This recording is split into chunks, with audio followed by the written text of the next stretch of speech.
के बाजे, बाजे भांति भांति के बाजे, बाजे भांति भांति के बाजे, झांझ पखावज दुम दुमी बाजे, आज पखावज तुम बाजे, सारंगी और महुबर बाजे, सारंगी और महुबर बाजे, बंशी बाजे मधुर मधुर बाजे, वीणा के तार हो।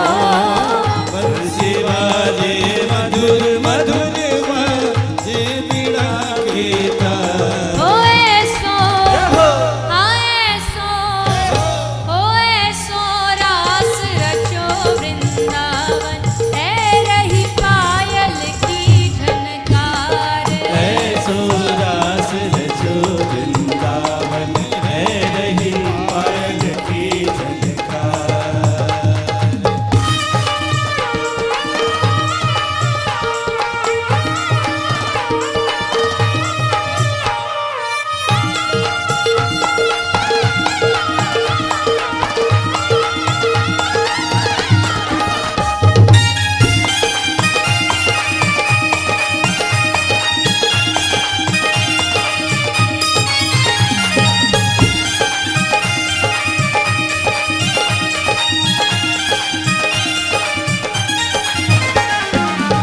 राधा मोहन दे गलवैया, राधा मोहन दे गलवैया, राधा मोहन दे गलवैया, राधा मोहन दे गलवैया, नाचे संग संग ले फिर कैया, नाचे संग संग ले फिर कैया, प्यार चले शीतल सुख दैया, प्यार चले शीतल सुख गैया, श्यामा पटुका लहंगा भरिया, करे सनन सनकार हो। राम पटुका लहंगा बढ़िया, कर सनन सनकार। होए सो आए सो, होए सो रास रचो वृंदावन, है रही पायल की झनकार। ऐसो रास रचो वृंदावन, है रही पायल की झनकार। ऐसो रास रचो वृंदावन, है रही पायल की झनकार।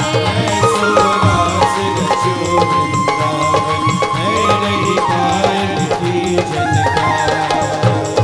पायल की झनकार है रही पायल की झनकार हो। पायल की झनकार है रही पायल की झनकार। ओ पायल की झनकार है रही पायल की झनकार। पायल की झनकार है रही पायल की झनकार। ओए सो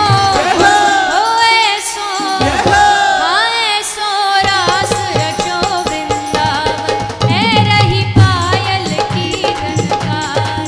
ऐसो रास रचो वृंदावन, है रही पायल की झनकार। ओए सो रास रचो वृंदावन, है रही पायल की झनकार।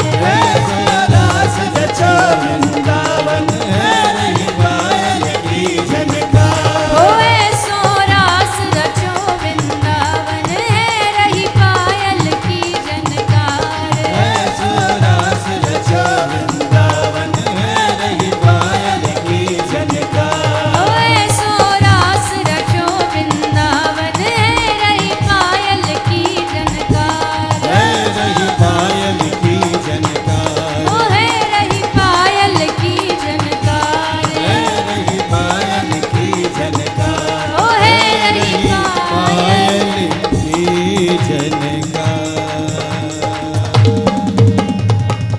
बोलिए रास बिहारी भगवान की।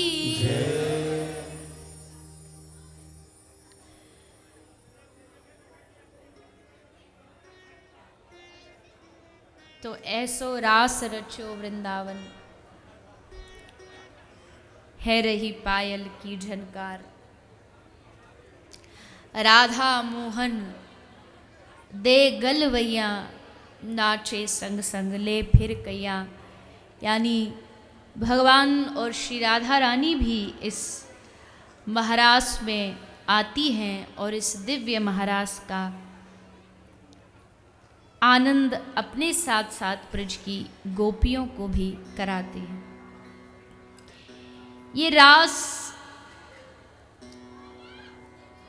का अर्थ ही होता है कि जो समस्त रसों का समूह हो वही रास है। और इस रास में भगवान ने सब रसों का निरूपण किया ब्रज गोपियों के साथ। सभी गोपियों ने इसका आनंद लिया और उसके बाद भगवान ने गोपियों को आज्ञा दी अपने अपने घर वापस लौटने की।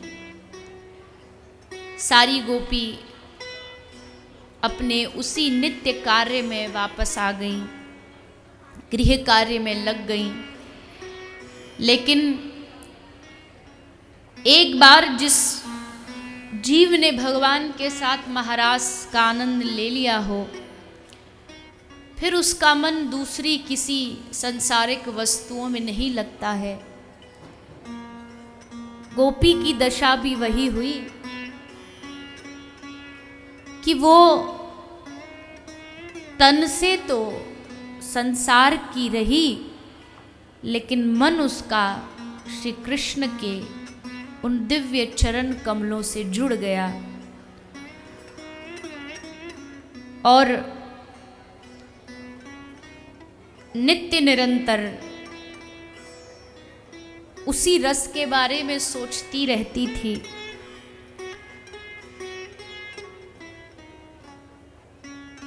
इसी रस को प्रदान करके अब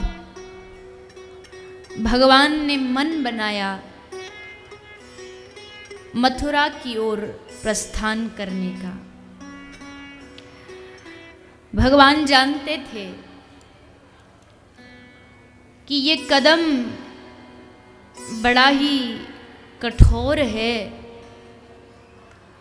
और खासकर उन ब्रजवासियों के लिए जिनके दिन का आरंभ ही कृष्ण दर्शन से होता है।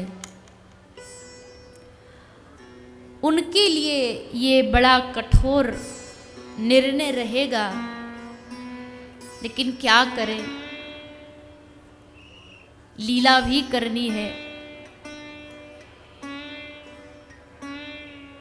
इसलिए भगवान आज मन बनाते हैं। प्रभु के मन से ही कंस के मन में एक विचार आया कि क्यों ना अब की बार कृष्ण और बलराम को मथुरा बुलाया जाए। अक्रूर जी को भेजा गया कृष्ण और बलराम को मथुरा लाने के लिए।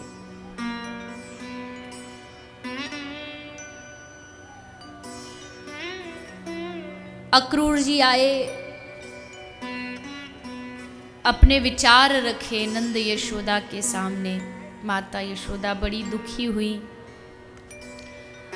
और आज नंद यशोदा ही नहीं बल्कि पूरा ब्रजधाम श्री कृष्ण के इस विदाई को देख करके सारे ब्रजवासियों का हृदय गदगद हो गया। किंतु भगवान ने ब्रजवासियों को तसल्ली देने के लिए ये वचन दे दिया कि ब्रजवासियों मैं वापस जरूर आऊँगा। बस इतना कह कर के श्री ठाकुर जी मथुरा की ओर निकल पड़े। मथुरा पहुँचे तो वहाँ भी भगवान के भक्तों की एक लंबी श्रृंखला थी। भगवान ने उन भक्तों की मनोभाव को पूरा किया, मन की इच्छा को पूरा किया।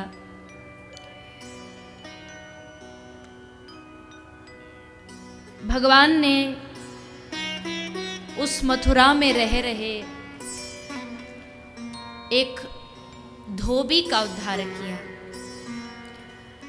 साथ ही साथ भगवान की एक परम भक्त मथुरा में रहती थी जिसका नाम सैरेंद्री था, जिसको लोग कुब्जा कह करके पुकारा करते थे। भगवान